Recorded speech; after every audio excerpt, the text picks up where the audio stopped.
إن الحمد لله نحمده ونستعينه ونستغفره ونعوذ بالله من شرور أنفسنا ومن سيئات أعمالنا من يهده الله فلا مضل له ومن يضلل فلا هادي له وأشهد أن لا إله إلا الله وحده لا شريك له وأشهد أن محمدا عبده ورسوله أما بعد فإن خير الحديث كتاب الله وخير الهدي هدي محمد صلى الله عليه وآله وسلم وشر الأمور محدثاتها وكل محدثة بدعة وكل بدعة ضلالة وكل ضلالة في النار. أعوذ بالله السميع العليم من الشيطان الرجيم من همزه ونفخه ونفثه. بسم الله الرحمن الرحيم. رب اشرح لي صدري ويسر لي أمري واحلل عقدة من لساني يفقهوا قولي. بسم الله الرحمن الرحيم. ان اللہ وملائکتہ یصلون علی النبی یا ایہا الذین آمنوا صلوا علیہ وسلموا تسلیما. اللہم صل علی محمد وعلی آل محمد کما صلیت علی ابراہیم وعلی آل ابراہیم انک حمید مجید. اللہم بارک علی محمد وعلی آل محمد کما بارکت علی ابراہیم وعلی آل ابراہیم انک حمید مجید. اللهم ربنا آتنا في الدنيا حسنة وفي الآخرة حسنة وقنا عذاب النار. ربنا آتنا من لدنك رحمة وهيئ لنا من أمرنا رشدا. لا إله إلا أنت سبحانك إني كنت من الظالمين. ولا حول ولا قوة إلا بالله العلي العظيم. آمین. الحمدللہ آج 9 اور 10 شعبان المعظم 1438 ہجری کی درمیانی رات 6 مئی 2017 اور ہفتے کا دن ہے. بھائیو، ہماری آج کی یہ گفتگو روٹین سے ہٹ کر قرآن کلاس نہیں ہے، بلکہ روٹین سے ہٹ کر شعبان المعظم 1438 ہجری کے کانٹیکسٹ میں پرٹیکولرلی شعبان المعظم اور شب بارات اور اسی کانٹیکسٹ میں کمپلیمنٹری ایک ٹاپک ہے شب قدر، اس سے ریلیٹڈ ہے. آج سے تقریباً 5 سال قبل شعبان المعظم 1433 ہجری بمطابق 14 جولائی 2012 میں نے مسئلہ نمبر 44 کے عنوان سے ایک لیکچر دیا تھا شب برات اور شب قدر سے ریلیٹڈ.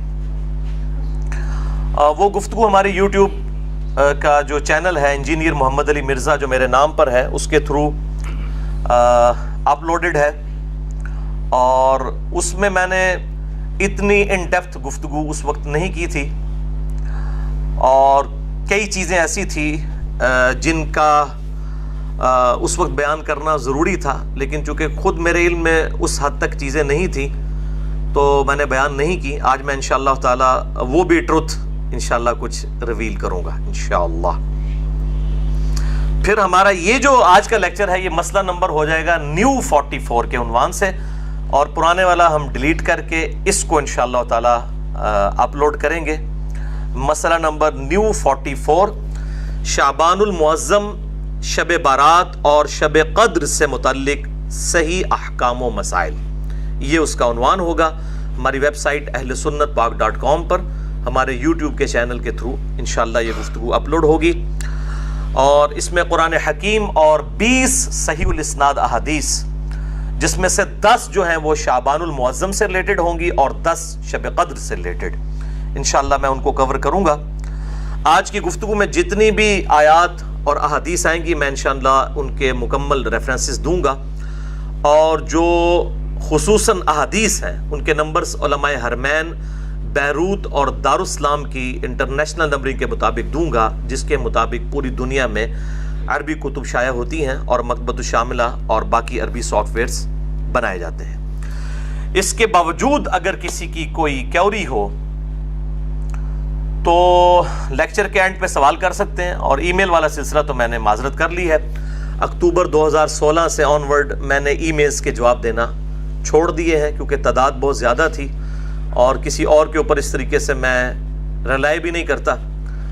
تو صرف 4 بھائی ہیں جن کو اجازت دی ہوئی ہے جواب دینے کی، اور وہ بھی صرف میرے ویڈیو کلپس کے ذریعے، خود سے کوئی کامنٹس کر کے نہیں۔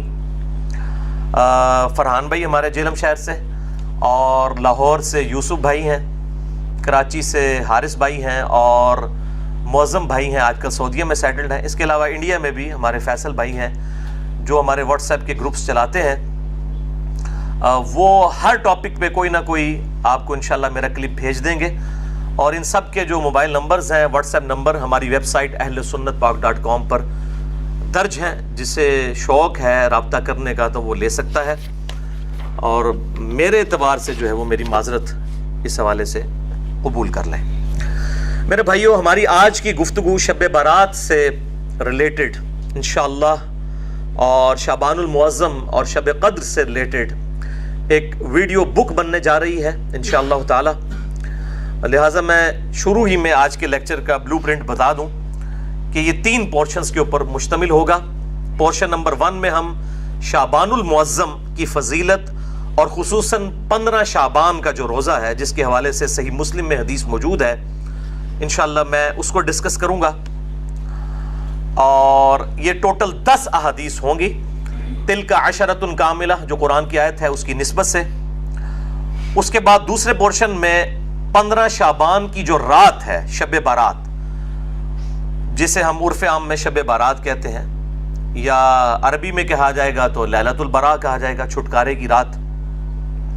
اس کے حوالے سے 5 ضعیف الاسناد احادیث کو ڈسکس کروں گا، اور ایک قول ہے جو صحیح سند کے ساتھ ایک تابعی کا ہے، انشاءاللہ میں اس کو بھی ڈسکس کروں گا۔ اور پورشن نمبر 3 میں آخر میں اسی سے کمپلیمنٹری جڑا ہوا ٹاپک ہے شب قدر، اس سے متعلق قرآن حکیم کی 3 آیات اور 10 صحیح الاسناد احادیث تلک عشرۃ کاملہ کے تحت انشاءاللہ بیان کروں گا، اور اینڈ پہ 2 احادیث قیام شب قدر سے ریلیٹڈ آسان طریقہ کیا ہے شب قدر میں قیام کرنے کا، وہ انشاءاللہ گفٹ کے طور پہ انشاءاللہ میں بیان کروں گا۔ اب آج کی گفتگو کی ڈیٹیل میں جانے سے پہلے ایک دفعہ درود پڑھ لیجئے۔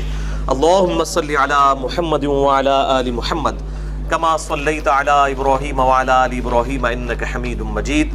اللہم بارک علی محمد وعلی آل محمد کما بارکت علی ابراہیم وعلی آل ابراہیم انک حمید مجید۔ سب سے پہلے میرے بھائیوں، 10 صحیح الاسناد احادیث پرٹیکولرلی شعبان المعظم سے ریلیٹڈ، اور خصوصاً 15 شعبان کے روزے سے متعلق۔ 15 شعبان کی رات کی بات نہیں کر رہا، 15 شعبان کے دن کا روزہ۔ اور یہ جو 10 کا عدد ہے میں نے قرآن کی اس آیت سے لیا ہے، تلک عشرۃ کاملہ، یہ ہوئے پورے 10 روزے جن کا ذکر آتا ہے کہ جس کے پاس قربانی کی استطاعت نہ ہو تو وہ 10 روزے رکھ لے۔ تو اسی کی نسبت سے یہ 10 صحیح الاسناد حدیث ہیں، اور یہ ایک انٹلیکچول ترتیب کے ساتھ ہے۔ میں انشاءاللہ تمام احادیث کے انٹرنیشنل نمبر بتاؤں گا، علماء حرمین اور بیروت کی دارالاسلام کی انٹرنیشنل نمبر کے مطابق، لیکن سیکنڈری کتاب سے، پرائمری کتابیں جو ہیں بخاری مسلم، ان کے نمبرز نہیں بتاؤں گا، بلکہ مشکات کے نمبر بتاؤں گا۔ اور مشکات کو میں نے ڈکلیئر کیا ہے، مشکات از دی انسائکلوپیڈیا آف حدیث۔ اہل سنت کی مین سٹریم کی جتنی کتابیں ہیں، صحیح بخاری، صحیح مسلم، جامعہ ترمذی، سنن ابی داؤد، سنن نسائی، ابن ماجہ، الموطا امام مالک، مسند احمد، المستدرک للحاکم، اسی طریقے سے سنن البیہقی، سنن الکبریٰ البیہقی، اور باقی کتابیں آلموسٹ 13 کتابوں کے یہ سمجھ لیں نوٹس ہیں شیخ زبیل زئی رحمہ اللہ تعالیٰ کی تحکیم اور تخریج کے ساتھ ہماری ویب سائٹ ahlsunnatpak.com پہ 3 فائلز 18 MB کی موجود ہیں، جسے شوق ہے وہ ڈاؤن لوڈ کرے۔ اس کے میں نمبرز بتاؤں گا، اور اسی کے فٹ نوٹ پہ آپ کو جو پرائمری کتابیں ہیں بخاری اور مسلم، ان کے نمبرز بھی مل جائیں گے، اور بخاری اور مسلم کے علاوہ جو احادیث ہیں ان کے نمبرز اور ان کے اوپر حکم بھی لگا ہوا آپ کو انشاءاللہ تعالیٰ اس میں مل جائے گا۔ اور اس کے تعارف پہ میں نے الگ سے ایک ڈیٹیل لیکچر بھی ریکارڈ کروایا ہے، وہ ضرور دیکھیں، مسئلہ نمبر 111B، مشکات المصابیح کا مکمل تعارف۔ تو یہ 10 احادیث، اس میں سے پہلی حدیث صحیح بخاری اور صحیح مسلم کی متفق علیہ حدیث ہے، اور مشکات میں اس کا نمبر ہے 1223 1223. اور یہ بڑی مشہور حدیث ہے جس سے آپ کو یہ بات پتہ چلے گی کہ چاہے شب قدر ہو یا کوئی اور رات ہو، اس میں جو فضائل و برکات ہیں وہ کسی نہ کسی درجے میں روزانہ رات کے اندر آخری تہائی پہر کے اندر موجود ہیں. اور یہ بڑی مشہور حدیث ہے. آپ صلی اللہ علیہ وآلہ وسلم نے فرمایا ہر رات، یعنی 355 دن قمری اعتبار سے اور 365 دن سولر ایئرز کے اعتبار سے، ہر رات جب آخری تہائی رات باقی رہ جاتی ہے، یعنی رات کی ڈیوریشن ہے غروب آفتاب سے لے کر فجر کا وقت شروع ہونے تک، اس کو کہتے ہیں رات. اگر یہ سپوز 9 گھنٹے کی رات ہے تو اس کو 3 پہ ڈیوائیڈ کر لیں تو آخری جو 3 گھنٹے ہوں گے، ہر رات تمہارا رب آسمان دنیا پر نزول فرماتا ہے جیسا کہ اس کی شان کے لائق ہے، اور پوچھتا ہے کوئی ہے جو مجھ سے دعا کرے کہ میں اس کی دعا قبول کروں، کوئی ہے جو مجھ سے مانگے کہ میں اسے عطا کروں، کوئی ہے جو مجھ سے مغفرت طلب کرے کہ میں اسے بخشش عطا فرما دوں. اور یہ سلسلہ جاری رہتا ہے حتیٰ کہ طلوع فجر ہو جائے، یعنی آخری تہائی رات کا جو حصہ ہے ختم سحری تک، فجر کا وقت شروع ہونے تک اللہ تعالیٰ کی طرف سے یہ ندا آتی رہتی ہے. اب یہ جو اللہ تعالیٰ کا نزول ہے اپنی شان کے لائق، یہ متشابہات میں سے ہے، اور اس میں دونوں ایکسٹریمز ہیں. ایک طرف جو ہے وہ جہمیہ ہیں جو بالکل باطل تعویلات کرتے ہیں ان کی، اور دوسری طرف جو ہے وہ مجسمہ ہیں جو اللہ تعالیٰ کے لیے بالکل فزیکل جس طریقے سے مثالیں دی جاتی ہیں وہ مثالیں بیان کرتے ہیں. یہ دونوں اہل سنت کی مین اسٹریم سے ہٹے ہوئے ہیں، اور انہی کی باقیات کسی نہ کسی فارم میں آج جو ہے وہ آپ سمجھ لیں حنفیوں اور بعض سلفی علماء کے اندر موجود ہے کہ بعض اوقات وہ اس طریقے سے ان صفات کو بیان کرتے ہیں سلفی کہ وہ مجسمہ والا عقیدہ محسوس ہونا شروع ہو جاتا ہے. اسی طریقے سے حنفی اس طریقے سے بیان کرتے ہیں گویا کہ جہمیہ والا عقیدہ لگنا شروع ہو جاتا ہے، جبکہ اس کے درمیان ہے حق راستہ. اور اس پہ جس کو شوق ہو تو یوٹیوب پہ آپ رومن میں جا کر لکھیں اللہ کہاں ہے، یا انگلش میں بھی لکھ دیں ویئر از اللہ، تو سب سے ٹاپ پہ انشاءاللہ میرا کلپ کھل جائے گا، جو میرا خیال ہے ہارڈلی 11-12 منٹ کا کلپ ہے. اسی طریقے سے استواء علی العرش کے حوالے سے بھی میرا کلپ ہے 10-12 منٹ کا، وہ بھی آپ کو مل جائے گا. آج اس کی ڈیٹیل میں جانے کی ضرورت نہیں ہے. دوسری حدیث پرٹیکولرلی بالخصوص شعبان المعظم کی فضیلت سے ریلیٹڈ ہے، اور یہ بڑی مشہور حدیث ہے اور بڑی کریٹیکل حدیث ہے. میں اس کا نمبر بھی بتا دیتا ہوں.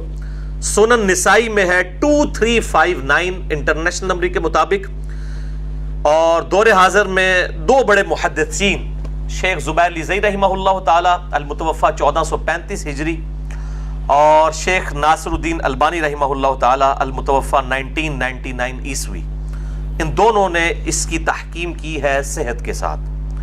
اور مشکات میں آپ کو یہ حدیث تو نہیں ملے گی، لیکن شیخ زبیر صاحب نے جو شعبان المعظم پہ ضعیف روایت تھی اس کے فٹ نوٹ پہ لکھ دیا کہ یہ شعب الایمان امام بیہقی کی کتاب کی روایت تو ضعیف ہے، لیکن یہ روایت صحیح ہے جو یہ میں بیان کرنے جا رہا ہوں. 1305 نمبر 1305 مشکات میں جو حدیث ہے اس کے فٹ نوٹ پہ یہ حدیث شیخ زبیر صاحب نے سنن نسائی کی لکھ دی ہے.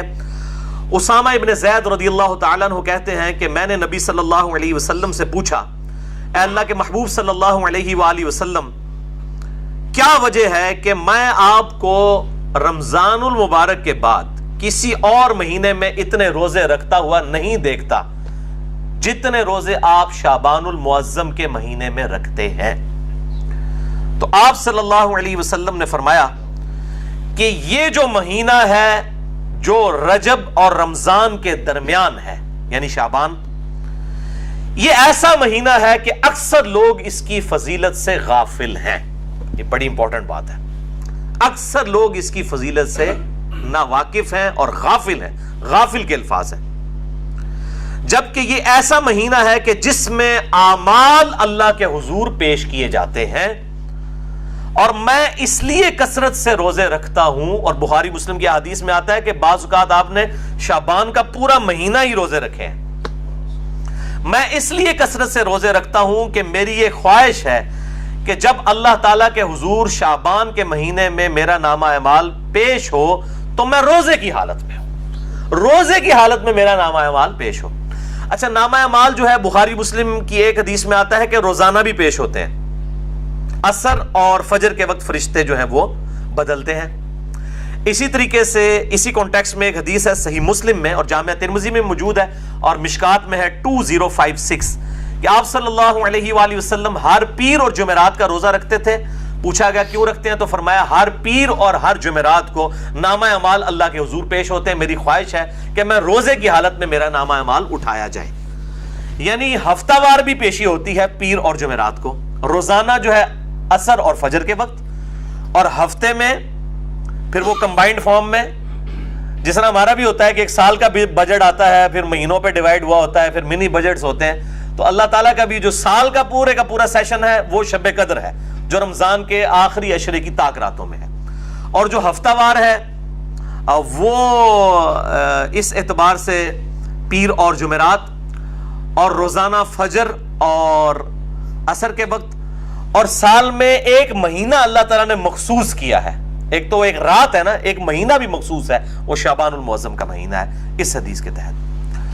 اچھا، اسی کانٹیکسٹ میں ایک اور حدیث بھی ہے جو صحیح مسلم میں ہے اور مشکات میں اس کا نمبر ہے 2045 کہ آپ صلی اللہ علیہ وسلم سے جب پیر کے روزے کے بارے میں پوچھا گیا تو آپ نے فرمایا فیہ ولدت وفیہ انزل علیہ، کہ میں پیر کا روزہ اس لیے رکھتا ہوں کہ اس دن میں پیدا ہوا اور اسی دن مجھ پر پہلی دفعہ وحی نازل ہوئی، یعنی اللہ تعالیٰ نے آپ کو مبعوث فرمایا۔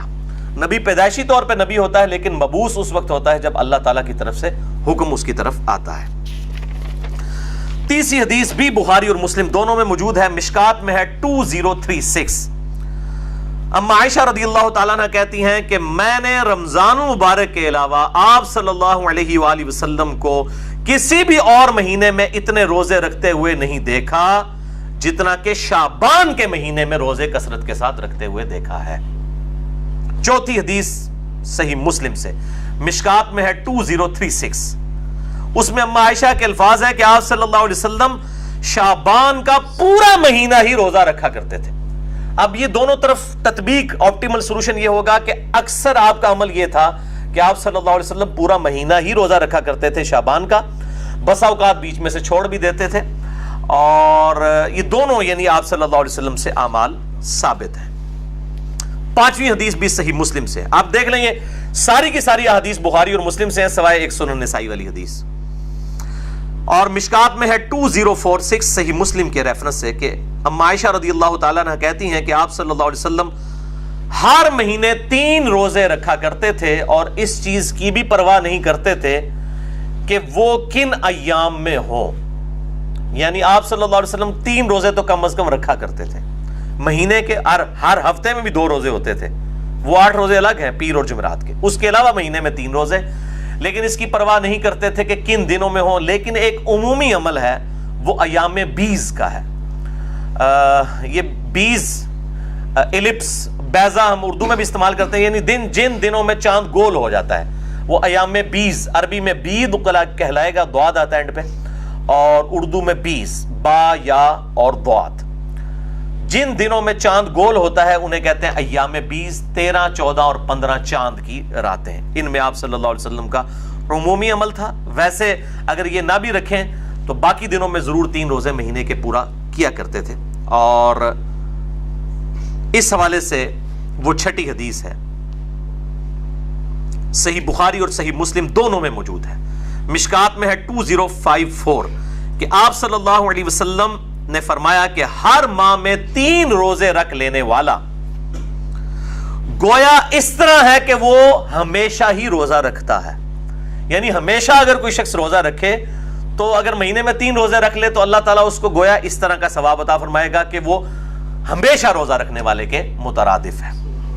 اور اسی حدیث میں الفاظ موجود ہیں کہ آپ صلی اللہ علیہ وسلم نے روزانہ روزہ رکھنے سے منع فرمایا، اور فرمایا اگر کسی نے بہت روزے رکھنے ہیں تو داؤدی روزے رکھے، یعنی ایک دن روزہ رکھے اور ایک دن چھوڑ دے، یہ ایز اے لاسٹ ریزارٹ، یعنی مہینے میں آپ یہ ایک روزہ چھوڑ کے ایک روزہ یہ رکھ سکتے ہیں، اس کی اجازت مرحمت فرما دی۔ اچھا، یہ جو سیم فضیلت ہے، جو مہینے میں 3 روزے رکھے اسے پورے سال کے روزوں کا ثواب ملے گا۔ اب مہینے میں 3 رکھیں تو سال کے کتنے بنے؟ 12 تیا 36۔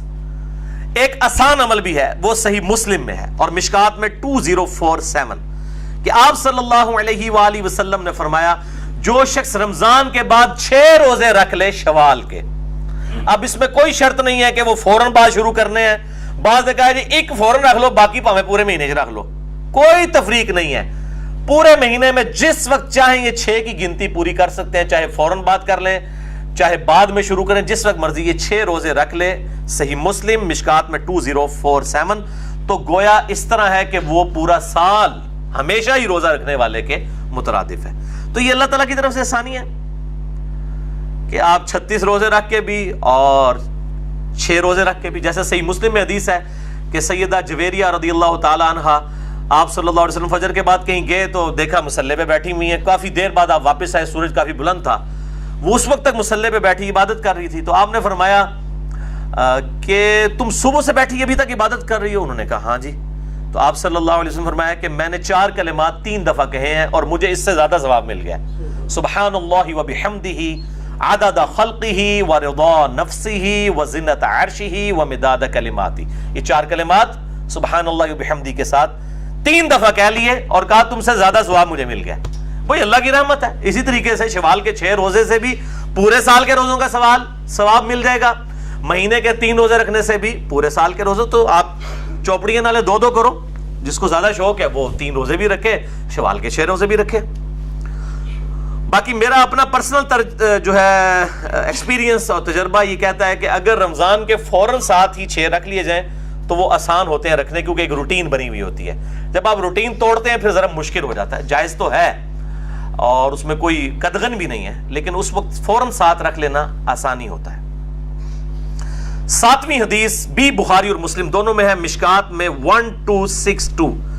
سیدنا ابو ہریرہ کہتے ہیں رضی اللہ تعالیٰ عنہ کہ نبی صلی اللہ علیہ وسلم نے مجھے 3 کاموں کی نصیحت کی تھی۔ نمبر 1، مہینے میں 3 روزے رکھنا، وہی ایام 20 والے۔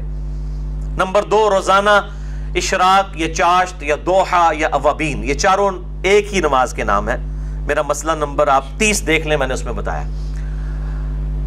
چاشت کی کم از کم 2 رکعتیں پڑھ لینا، اور تیسرا سونے سے پہلے وتر پڑھ لینا۔ ویسے تو افضل ہے آخری پہر میں، لیکن جو شخص مطلب اہتمام نہ کر سکتا ہو تو سونے سے پہلے ضرور پڑھ لے۔ آپ صلی اللہ علیہ وسلم سے ہر طرح ثابت ہے، سونے سے پہلے بھی اور رات کو اٹھ کے بھی۔ اور نماز وتر پہ میں نے ڈیٹیل 2 گھنٹے کا لیکچر دے دیا ہے، مسئلہ نمبر 130، مسئلہ نمبر 130، نماز وتر سے متعلق صحیح فقہی احکام و مسائل۔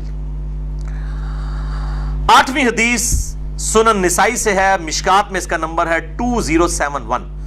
ابن عباس رضی اللہ تعالیٰ عنہ کہتے ہیں کہ آپ صلی اللہ علیہ وآلہ وسلم چاہے سفر ہو چاہے مقیم حالت میں حضر میں ہو، آپ صلی اللہ علیہ وسلم ایام 20 کے روزے کبھی نہیں چھوڑتے تھے، سفر میں بھی رکھتے تھے، 13، 14 اور 15۔ 9ویں حدیث سیدنا ابو ذر غفاری رضی اللہ تعالیٰ عنہ کے حوالے سے ہے، جامعہ ترمذی میں اور سنن نسائی کے اندر، مشکات میں اس کا نمبر ہے 2057۔ ابو ذر غفاری رضی اللہ تعالیٰ عنہ کہتے ہیں کہ آپ صلی اللہ علیہ وآلہ وسلم نے فرمایا کہ اے ابو ذر، جب تم مہینے میں 3 روزے رکھو تو 13، 14 اور 15 کو رکھا کرو چاند کی، یعنی ایام 20 جن میں چاند گول ہوتا ہے، 13، 14، 15۔ لیکن مسلم کی حدیث ہم پہلے سن چکے ہیں، یہ ضروری نہیں ہے، یہ بہتر ہے 13، 14، 15، ادروائز آپ پورے مہینے میں کسی بھی وقت 3 روزے رکھ سکتے ہیں، یہ افضلیت والا معاملہ۔ اب آگے میرے بھائیوں وہ ٹروتھ ریویلنگ 10ویں حدیث شعبان المعظم کے روزے کے حوالے سے، اور پرٹیکولرلی 15 شعبان المعظم کا جو روزہ ہے اس کے حوالے سے۔ اس کو شب برات کے ساتھ کوئی مکس نہ کرے، وہ 15ویں رات ہے، یہ 15واں دن ہے، وہ الگ چیز ہے، یہ الگ چیز ہے۔ کیونکہ جن لوگوں نے جنہوں کہتے ہیں روند مارنا ہوتا ہے نا، وہ کو گل کچھ دی کچھ بنا چھڑ دینے، تو میں پہلے کلیئر کر لوں، یہ شب برات کی بات نہیں ہو رہی، یہ 15 شعبان کے دن کے روزے کی بات ہو رہی ہے۔ صحیح بخاری اور صحیح مسلم دونوں میں یہ حدیث موجود ہے۔ بخاری میں اس کا نمبر ہے 1983 اور مسلم میں 2751 اور مشکات میں اس کا نمبر ہے 2038. اور اس حدیث سے جو میں رزلٹ نکال رہا ہوں یہ میرا تفرد نہیں ہے، اہل سنت ہی میں سے ایک اہل حدیث میں سے نکلا ہوا آف شوٹ ہے جماعت المسلمین والے، ان کا بھی یہی موقف ہے. وہ بھی 15 شعبان کے روزے کو نہ صرف سنت بلکہ واجب سمجھتے ہیں. وہ دوسری ایکسٹریم پہ ہیں، میں ان کا بھی رد کر دوں گا. بہرحال وہ 15 شعبان کے روزے کو بخاری اور مسلم کی اس حدیث کے تحت سنت سمجھتے ہیں. سیدنا عمران بن حسین رضی اللہ تعالیٰ عنہ کہتے ہیں کہ نبی صلی اللہ علیہ وآلہ وسلم نے مجھ سے یا کسی اور شخص سے یہ بات پوچھی. اب وہ تابعی کو یاد نہیں کہ انہی سے پوچھی تھی یا کسی اور صحابی سے. کیا پوچھا؟ اصمت من سرر شعبان، کیا تم نے شعبان، سرر شعبان، یہ سرر عربی میں دو معنوں میں استعمال ہوتا ہے. ایک تو یہ اردو میں بھی ہم سرے کے طور پہ بھی استعمال کرتے ہیں نا، شعبان کے سرے کا روزہ رکھا ہے، یا وہ سرا ہوگا پہلا عشرہ یا ہوگا تیسرا عشرہ. اور ایک جو سرر کا معنی ہے وہ درمیان اور بیچ بھی آتا ہے، کھوکھلی چیز، سینٹر کے لیے بھی یہ سرر کا لفظ استعمال ہوتا ہے. اور یہ اپروپریٹ ٹرانسلیشن ہے کیونکہ اس کو سپورٹیو ایک اور حدیث ہے جو میں انشاءاللہ آن کیمرہ بھی دکھا دوں گا انشاءاللہ. تو تم نے سرر شعبان یعنی شعبان کے بیچ کا روزہ رکھا ہے؟ تو انہوں نے عرض کیا نہیں یا رسول اللہ صلی اللہ علیہ وآلہ وسلم. تو آپ نے فرمایا پھر جب تم رمضان کے روزے مکمل کر لو تو شوال کے اندر 2 روزے رکھ لینا. یعنی یہ ایک روزہ چھوٹا ہے، اب اس کے بدلے 2 روزے رکھ لینا. یہ ترغیب دلانے کے لیے، کوئی واجب نہیں، ترغیب دلانے کے لیے. یعنی وہ اس کے ایکویلنٹ 2 روزے ہو جائیں گے. بعض لوگ اس طرف گئے کہ یہ جو بیچ والا شعبان ہے اس سے مراد ایام 20 کے 3 روزے ہیں.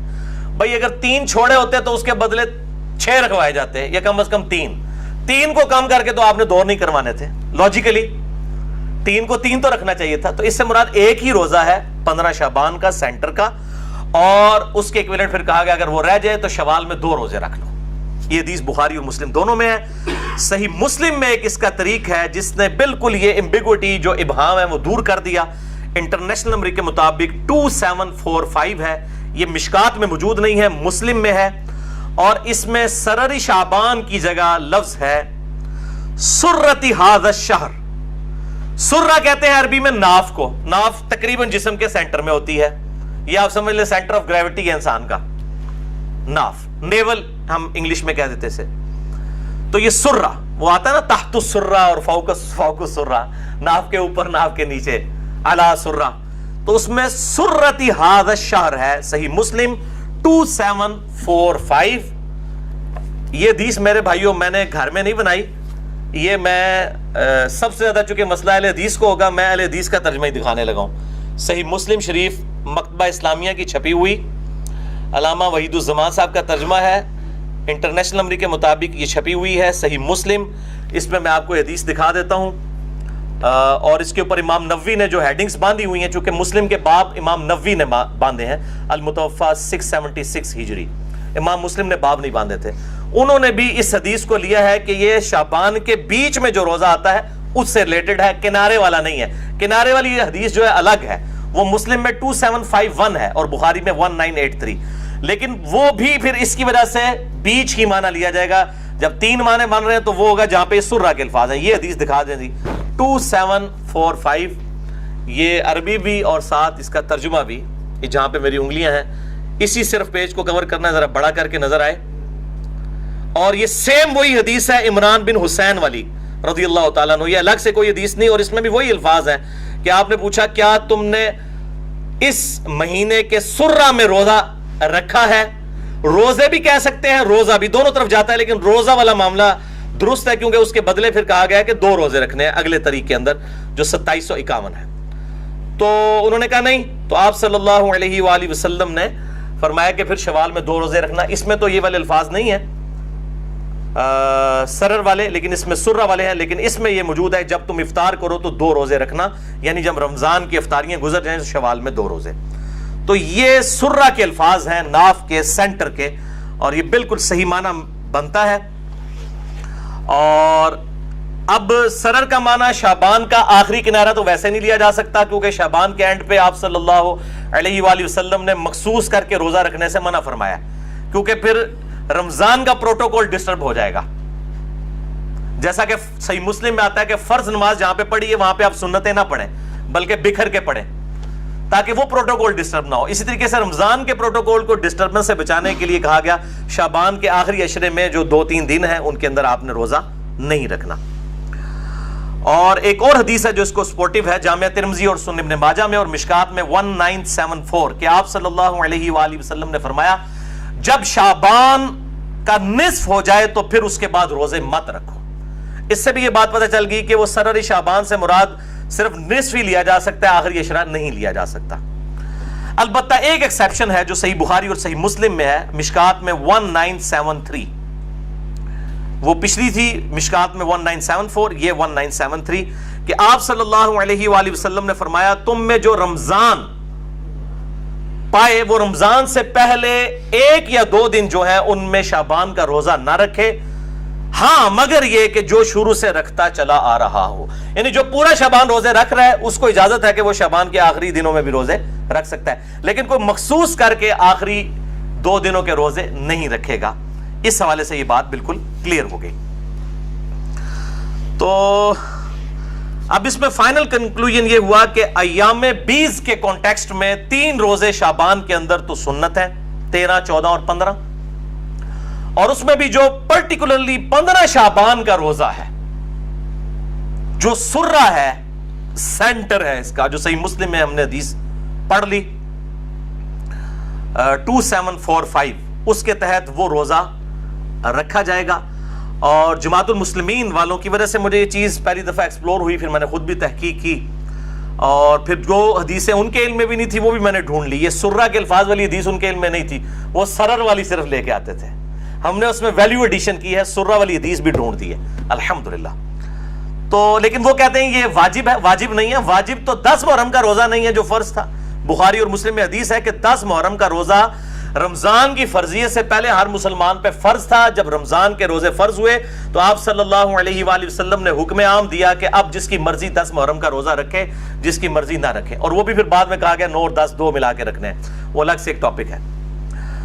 تو جب 10 محرم کا روزہ جو رمضان سے پہلے فرض تھا اس کی فرضیت ختم ہو گئی رمضان کی وجہ سے، تو یہ 15 شعبان کا روزہ کیسے واجب یا فرض ہو سکتا ہے؟ بہر سنت ہے اور اس کی ترغیب دلائیں. اس کے اوپر مٹی ڈالی ہوئی تھی لوگوں نے اور وہ فوراً فکر پڑ جاتی تھی نہیں جی وہ 15 شعبان کے روزے کی بات کریں گے تو لوگ شب برات منانا شروع کر دیں گے. یہ تو اسی طریقے سے صحیح مسلم میں حدیث ہے قبروں پہ جاؤ تاکہ آخرت کی یاد آئے. تو کوئی کہنے جی یہ مسلم کی یہ حدیث نہ بیان کریں، لوگ قبروں پہ جائیں گے تو قبروں سے مانگنا شروع کر دیں گے. یہ وہی چیز ہے کہ ناک میں مکھی بیٹھے تو ناک ہی کاٹ دو، بھائی مکھی کو اڑائیں آپ. تو یہ جو علماء کے فرقہ وارانہ تعصب پر مبنی رویے ہیں، اب آج تو زیر عتاب اہل حدیث علماء میں، اس کے علاوہ بھی جو بریلوی دیوبندی ان کے اندر اس سے زیادہ خرابیاں پائی جاتی ہیں، اہل تشیع کے اندر اس سے زیادہ خرابیاں پائی جاتی ہیں. میں سب کو مطلب پرٹیکولر کر رہا ہوں. ظاہر ہے کہ بعض اوقات کسی ایک کا دن ہوتا ہے، آج چونکہ ان کا دن آیا ہوا ہے اور اس کے بعد اب بریلیوں والا معاملہ شروع ہو جائے گا. شب برات کے حوالے سے کوئی روایت بھی صحیح سند سے ثابت نہیں، البتہ ایک تابعی کا قول ہے، میں وہ بیان کر دوں گا انشاءاللہ تعالی. تو یہ جو روزہ ہے اب 1438 ہجری جو یہ سال اب ہے ہجری اعتبار سے، اس میں جو شعبان المعظم 1438 ہجری کا جو 15 شعبان کا روزہ ہے وہ آ رہا ہے 12 مئی 2017 کو. آج 6 مئی 2017 ہے، 12 مئی 2017 جمعے کے دن. اور بخاری و مسلم میں حدیث موجود ہے، ابو داؤد میں ذرا وضاحت کے ساتھ ہے، آپ صلی اللہ علیہ وسلم نے اکیلے جو ہے وہ جمعے کا روزہ اور اکیلا ہفتے کا روزہ رکھنے سے منع فرمایا. لیکن اسی مسلم کی حدیث میں الفاظ ہیں جو میں آگے چل کے وہ حدیث بیان بھی کر دوں گا کہ اگر یہ جو جمعے کا روزہ ہے یہ بیچ میں آ جائے یا کوئی خاص ایک مخصوص ٹائم کے اوپر آ جائے پھر وہ ایکسیپشن ہے. یعنی اگر 10 محرم آ جاتی ہے جمعے والے دن، یا اسی طریقے سے یوم عرفہ کا روزہ آ جاتا ہے جمعے والے دن، تو پھر اب یہ نہیں دیکھا جائے گا کہ جمعے کا روزہ منع ہے تو یوم عرفہ کا بھی روزہ نہیں رکھیں گے، نہیں. یا ہفتے والے دن آ جائے تو روزہ رکھا جائے گا. البتہ بالکل مخصوص کر کے جس طرح یہودیوں نے ہفتے کا دن کر لیا اور عیسائیوں نے اتوار کا دن، اس طریقے سے مخصوص کرنے کو آپ صلی اللہ علیہ وآلہ وسلم نے منع فرمایا ہے، اور یہ حدیث صحیح مسلم میں ہے 2684 اور مشکات میں ہے 2052 کہ آپ صلی اللہ علیہ وآلہ وسلم نے فرمایا تم میں سے کوئی شخص شب جمعہ کو قیام کے لیے اور جمعے کے دن کو روزے کے لیے مخصوص نہ کر لے سوائے اس کے کہ تمہارے روزوں کے درمیان وہ آ جائے۔ اگر وہ کوئی ایسا معاملہ ہے جو علیحدہ سے فضیلت موجود ہے، یا آپ کنزیکٹیو روزے رکھ رہے ہیں یا الگ سے فضیلت ہے، اس کی پھر ایکسیپشن ہے، اور بیسیکلی یہود و نصارہ کی مخالفت کے لیے بات کی گئی۔ لیکن افسوس امت صرف جمعے کی نماز ہی پڑھتی ہے اکثر، حالانکہ آپ صلی اللہ علیہ وسلم نے کہا کہ اس طرح کے سے تم نہ بن جانا یہودیوں کی طرح اور عیسائیوں کی طرح، نعوذ باللہ من ذالک۔ تو 15 شعبان 1438 ہجری بمطابق 12 مئی 2017 اسلام آباد میں ختم سحری جو ہے وہ 3:30 ہے، اور آپ جہلم کا نکالنا ہے تو آپ 3 منٹ مائنس کر لیں، اور اسلام آباد میں افطار جو ہے وہ پورے 7 بجے ہے۔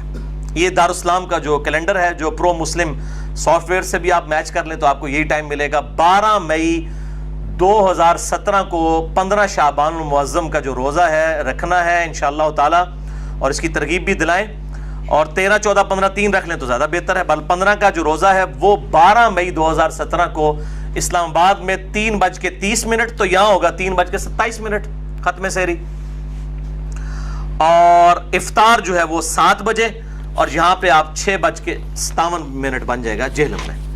تو میں پھر کلیئر کر دوں کہ یہ 15 شعبان کے روزے کی بات کر رہا ہوں، شب برات کے روزے کی بات نہیں میں کر رہا۔ یہ دو الگ چیزیں ہیں، ان کو بالکل مکس نہ کریں۔ باقی پھر بھی کسی نے روند مارنا ہے تو اس کا تو کوئی علاج نہیں ہے، ہم صرف بات کھول کر بیان کر سکتے ہیں، اس کے بعد اگر کوئی بیچ میں سے ایسی چیزیں نکالنا شروع کر دے تو اس کا پھر کوئی علاج نہیں ہے، وہ پھر پبلک خود فیصلہ کر لیتی ہے کہ یہ کون سی بات صحیح ہو رہی ہے اور کون سی غلط۔ اب میرے بھائیوں 5 ضعیف الاسناد احادیث شب برات کے حوالے سے، اور ایک صحیح سند کے ساتھ جو قول ہے ایک تابعی کا، میں وہ بیان کروں گا، لیکن اس کی ڈیٹیل میں جانے سے پہلے آپ ایک دفعہ درود شریف پڑھ لیجئے۔ اللہم صلی علی محمد وعلی آل محمد کما صلیت علی ابراہیم وعلی آل ابراہیم انک حمید مجید، اللہم بارک علی محمد وعلی آل محمد کما بارکت علی ابراہیم وعلی آل ابراہیم انک حمید مجید۔ 15 شعبان کی رات جسے عرف عام میں شب برات کہا جاتا ہے، چھٹکارے کی رات، حالانکہ یہ چھٹکارے کی رات دراصل حقیقت میں جو قرآن کی روح سے چھٹکارے کی رات ہے اور تقدیر کے فیصلوں کی رات ہے، وہ رمضان کے آخری عشرے کی تاک راتوں میں سے ایک رات ہے۔ میں انشاءاللہ اس پہ احادیث بھی بیان کر دوں گا۔ بہرحال یہ 5 احادیث پبلک میں مشہور ہیں، 5 کی 5 ضعیف ہیں، سن لیجئے۔ پہلی حدیث جامعہ ترمذی اور سنن ابن ماجہ سے ہے، مشکات میں ہے 1299، بڑی مشہور حدیث ہے۔ اما عائشہ رضی اللہ تعالیٰ عنہ کہتی ہیں آپ صلی اللہ علیہ وآلہ وسلم کو میں نے ایک رات بستر پہ نہیں پایا تو میں آپ کو ڈھونڈتے ہوئے نکلی، تو آپ صلی اللہ علیہ وآلہ وسلم بقیع غرقد تشریف لے گئے تھے، بقیع قبرستان میں، اور آپ صلی اللہ علیہ وآلہ وسلم نے وہاں پر یعنی دعا فرمائی، اور اما عائشہ کہتی ہیں کہ میں آپ صلی اللہ علیہ وآلہ وسلم سے پہلے ہی واپس آ گئی، تو آپ صلی اللہ علیہ وسلم نے مجھ سے مخاطب ہو کر فرمایا کہ کیا تم نے یہ گمان کیا تھا کہ اللہ اور اس کا رسول تم سے خیانت کریں گے؟ یعنی سانس پھولا ہوا تھا تو آپ کو پتہ چل گیا کہ یہ میرے پیچھے آئی تھی، یعنی مراد یہ کہ تم یہ سمجھی کہ میں کسی اور زوجہ کے پاس چلی گئی، اور وہی اما عائشہ نے کہا کہ ہاں میں یہی سمجھی تھی۔ تو آپ نے فرمایا یہ بے شک نصف شعبان کی رات ہے، یعنی 15ویں رات ہے شعبان کی، 14 اور 15 کی درمیانی رات۔ اس رات اللہ تعالیٰ آسمان دنیا پر نزول فرماتا ہے جیسا کہ اس کی شان کے لائق ہے، اور بنی کلب کی بکریوں کے بالوں سے بھی زیادہ لوگوں کی مغفرت کر دیتا ہے، لیکن یہ روایت ہے ضعیف۔ ڈاکٹر طاہر القادری صاحب یہ روایت پڑھتے پڑھتے ٹھٹک گئے، کیونکہ اس کے آگے لکھا تھا امام ترمذی نے کہ روایتی جعلی ہے، لیکن یہ علماء اتنے بے شرم ہیں اور بالکل خیال نہیں کرتے ہیں کہ آدھی حدیثیں پڑھتے ہیں، اور چلے کوئی جاہل ہو تو ہم اس کو بینیفٹ آف ڈاؤٹ دے سکتے ہیں، لیکن اگر کوئی عالم اس طرح کی کام کرے گا تو اس کو تو پھر ہم نہیں چھوڑیں گے۔ یہ بے شرمی کی انتہا ہے اور علمی خیانت کی انتہا ہے۔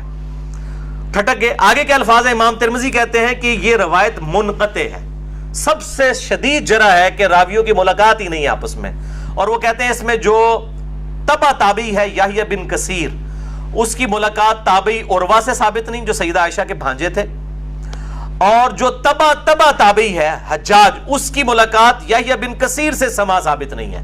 اور پھر ساتھ امام ترمذی نے لکھا کہ میں نے اپنے استاد امام بخاری رحمہ اللہ تعالی، جنہوں نے صحیح بخاری لکھی ہے، ان سے جب اس حدیث کے بارے میں پوچھا تو انہوں نے بھی کہا یہ حدیث صحیح نہیں ہے، یہ حدیث ضعیف ہے، اور یہ سارے حکم انہوں نے بتائے. البتہ ایک حدیث ہے صحیح مسلم میں 2256، جس میں رات کا تو ذکر نہیں کہ یہ کون سی تھی، بہرحال یہ الفاظ موجود ہیں صحیح مسلم 2256 کہ آپ صلی اللہ علیہ وسلم ایک دفعہ رات کو اٹھ کے قبرستان بقیع غرقد چلے گئے. 3 دفعہ یوں ہاتھ اٹھا کر آپ نے دعا کی، بڑی لمبی دعا کی. اما عائشہ بھی پیچھے پہنچی، اور پھر بعد میں پہلے ہی وہ آگے اپنے بسترے پہ سانس بھولا ہوا تھا. آپ نے فرمایا کہ تو میرے پیچھے آئی تھی، تو نے کیا سمجھا اللہ اور اس کا رسول خیانت کریں گے، سیم وہی الفاظ ہے. پھر آپ نے فرمایا کہ جب تم سوئی ہوئی تھی، لیٹی ہوئی تھی، میں نے گمان کیا کہ تم سو گئی ہو، میرے پاس جبرائیل آئے تھے، انہوں نے مجھے اللہ کا پیغام دیا کہ جا کر بقیع غرقد میں جو دفن ہیں مسلمان، ان کے لیے دعائے مغفرت کریں. تو میں ان کی دعائے مغفرت کے لیے بقیع غرقد قبرستان میں آیا اور 3 دفعہ ہاتھ اٹھا کے دعا کی. اس سے یہ بھی بات پتہ چلی کہ بعض جو سلفی علماء کا یہ موقف ہے کہ قبر کے سامنے ہاتھ اٹھا کے دعا نہیں کر سکتے، وہ بالکل باطل ہے. قبر کے سامنے ہاتھ اٹھا کے دعا کر سکتے ہیں، اور اس میں یہ نہیں ہے کہ وہ قبر والے سے مانگ رہے ہیں، وہ آپ اللہ ہی سے مانگ رہے ہیں. نبی صلی اللہ علیہ وسلم نے بقیع غرقد قبرستان میں 3 دفعہ ہاتھ اٹھا کے دعا کی، صحیح مسلم 2256. بلکہ المستدرک للحاکم میں موجود ہے کہ تمہارا رب حیا فرماتا ہے اس شخص سے جو ہاتھ اٹھا کے دعا کرے کہ اسے محروم لٹائے.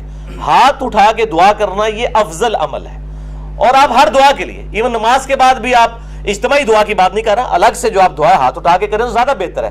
نہ بھی اٹھائیں تب بھی ٹھیک ہے. ہم ٹائلٹ میں جاتے وقت ہاتھ اٹھا کے دعا کرنے تو نہیں جاتے، کر کے جاتے. یا بسم اللہ جو ہم پڑھتے ہیں کھانے سے پہلے ہاتھ اٹھا کے تو نہیں. دونوں طریقے سے بہتر ہے کہ آپ ہاتھ اٹھا کے کریں، اس سے بغیر بھی بالکل ثابت ہے. دیکھ لیں میں ساتھ کتنے چھوٹے چھوٹے مسائل بتا دیتا ہوں. اور یہی جو مسلم کی حدیث ہے 2256، اسی میں وہ دعا ہے السلام علیکم اہل الدیار من المؤمنین والمسلمین وانا انشاء اللہ بکم للاحقون نسأل اللہ لنا ولکم العافیہ. جو قبرستان جانے کی دعا ہے کہ اے اس قبرستان کے رہنے والے مسلمان مرد و عورت، مومنین مرد و عورت، ہم تم پر سلامتی بھیجتے ہیں، اور ہم تم سے اللہ کے حضور جو ہے وہ عافیت کا سوال کرتے ہیں. بے شک ہم بھی مر کے تمہارے پاس آنے والے ہیں، اپنے لیے بھی اور تمہارے لیے بھی اللہ کے حضور ہم عافیت کا سوال کرتے ہیں. دوسری حدیث شعب الایمان، امام بیہقی کی کتاب میں ہے 1305، مشکات کے اندر اس کا نمبر ہے، اور یہ ویسے پرائمری کتاب ہے امام بیہقی کی شعب الایمان. اما عائشہ کہتی ہیں کہ 15 شعبان کی رات تھی، اس کے بارے میں آپ صلی اللہ علیہ وآلہ وسلم نے فرمایا کہ 15ویں رات کو اس سال پیدا ہونے والے اور اس سال فوت ہونے والوں کے نام لکھ دیے جاتے ہیں، اسی رات اعمال اوپر چڑھتے ہیں اور لوگوں کا رزق بھی لکھ دیا جاتا ہے. یہ سارے فضائل قرآن کے اندر سورہ القدر سورت نمبر 97 میں تقدیر کے فیصلے کی رات، اور سورہ الدخان کے اندر شب قدر کے بارے میں آئے ہیں. اور میرا اصول یہ ہے کہ اگر کوئی حدیث جس کو محدثین بھی ضعیف کہہ رہے ہوں اور وہ قرآن سے بھی ٹکرا رہی ہو تو اس کو ریجیکٹ کرنا بالکل آسان کام ہے. اس حوالے سے وہ حدیث بھی میں انشاءاللہ بعد میں بتا دیتا ہوں. تو یہ روایت بھی منقطع ہے، اس میں ابن حارث جو تابعی ہے اس کی سیدہ عائشہ سے کوئی ملاقات ثابت نہیں ہے، یہ منقطع روایت ہے. اور دوسرے طریق میں ابن کثیر العبدی ضعیف راوی ہے. البتہ جو شعبان میں اعمال اللہ کے حضور چڑھائے جاتے ہیں وہ حدیث ٹھیک ہے، سنن نسائی 2359 جو ہم آلریڈی ڈسکس کر چکے ہیں. تیسری حدیث سنن ابن ماجہ سے ہے 1306، مشکات کے اندر اس کا نمبر ہے. اور اس حدیث کو وہ ضعیف جمع ضعیف برابر ہے حسن کا فارمولہ لگا کے شیخ البانی نے صحیح کہا ہوا ہے. اور اس میں مجھے ایک لطیفہ بھی ضمناً یاد آ گیا. آج سے کئی سال پہلے اسلام آباد میں ایک اہل حدیث عالم جو ہے وہ بریلویوں پہ گرج رہے تھے، یہ بدعت ہے اس رات میں عبادت کرنا، کوئی ثابت نہیں، کوئی حدیث نہیں. تو میں نے ان کو ایک چٹ لکھ کے بھیجی کہ آپ کے جو روحانی ابا جان ہیں محدث اعظم سعودیہ شیخ ناصر الدین البانی، انہوں نے تو یہ سنن ابن ماجہ کی روایت کو جو مشکات میں 1306 ہے اس کو تو صحیح کہا ہوا ہے.